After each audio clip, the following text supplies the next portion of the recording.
Tibor, thank you for joining me today. It's a pleasure to talk to you. Thank you. Let's begin with your background, right? How did you get so much interested in crypto? And tell me more about your path in BCG. Yeah, so today I lead frontier technology at BCG, which includes Web3. But my path into Web3 actually started probably like 8 years ago, more on the personal side. I also dabbled with investing into some cryptocurrencies and trying out different apps. And I am also an investor in multiple startups in the space. All right. Let's talk about tokenization, right? It's pretty much hot topic. What's the current state? So tokenization holds a lot of promise. Ultimately, it makes illiquid assets liquid through fractionalization and offers also real-world benefits for institutions like faster settlement and cost efficiencies. Still, I think we're at the very beginning. We predict that this year we're going to have 0.6 trillion of assets tokenized, but that number will skyrocket to 19 trillion by 2033. And when it comes to institutions, could you please elaborate a bit more on institutional adoption of most liquid assets, for instance? Yeah, you mentioned an interesting point. Many have believed that tokenization will start with the most illiquid assets, which are currently not accessible, for example, to retail investors. But interestingly enough, it was actually most liquid access, for example, stable coins, treasury bills, money market funds, that are getting tokenized first.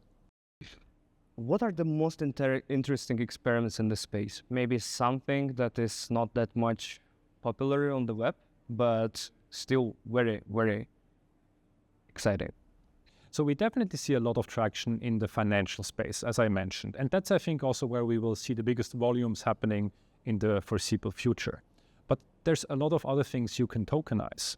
I think one of the topics at the conference here is around energy management.